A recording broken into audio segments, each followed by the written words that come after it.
Ona s tebou neflirtuje, len je pekná a rozpráva. Vždycky takéto situácie majú 4 fázy. Fáza 1, oslovenie. Ahoj, mladá dáma.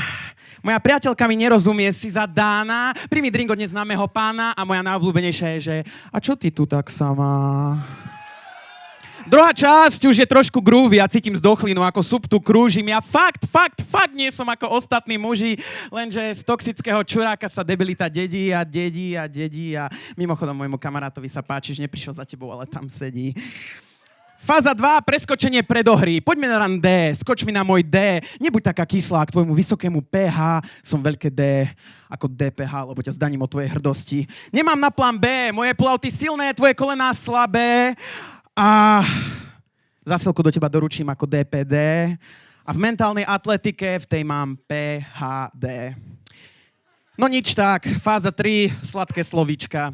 Nepočúvam ťa, len sledujem tie tvoje veľké vlohy. Nepáčia sa ti moje slohy? Keby je tvoja blana predné sklo na aute medzi Sliačom a Bystricou, tak ja som jelenie rohy. Keď ťa pália ústa, som tie pálivé baranie rohy a chcel by som byť tvoj žiak a ty moja učiteľka, čo mi dáva úlohy. Keby si rare steak, tak ťa zjem aj keď si od krvi.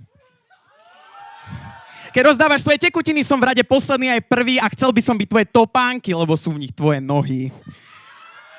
Som tvoje zúfale želanie, som ako Igor Timko, no name, netreba áno alebo nie. Tak otvor bránu, lebo ju rozbijem, poďme ku mne domov. Môj gač sa síce vysúva, ale ja nie. Teraz to nabere Dark Turn, miesto pre maskulínny žalospev. Fáza 4, halucinácie a spravodlivý hnev. Chcem byť tielko, ktoré si navliekáš. Chcem byť zárubňa, o ktorú sa obtieráš. Chcem byť koža, ktorú si obliekaš, prezliekáš svoje kabaty podľa toho, s kým lajky nazbieraš. Predstieraš, že ťa zbaví počúvať, čo hovorím, no nezdieláš to, čo k tebe ja cítim. Do kabelky nazeráš, slzný sprej zovieraš, hodinky obzeráš, sekundy počítaš, s nimi rozbíjaš a vo vnútri zomieraš. Použijem ťa ako madrac.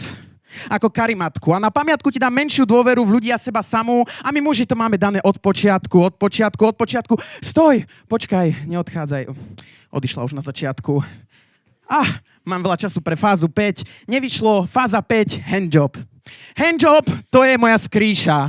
Handjoby do kríža. Handjoby pre ateistov, Allaha a Ježiša. Handjoby pre všetky ryby, lebo zo semena je slané more. A handjoby pre bezdomovcov, lebo handjob je ako život. Raz ideš hore, raz ideš dole. Handjob je pre všetkých, handjob je ako komunizmus, handjob z prvej ruky, handjob z druhej ruky, second handjob, ďakujem Potopa Báša. Handjob je ako komunizmus, handjob na český spôsob, handjob na ruský spôsob, handjob je proste celej slasti raj a keď už ťa budem učiť masturbovať, tak ti poviem, že sa s tým proste hraj.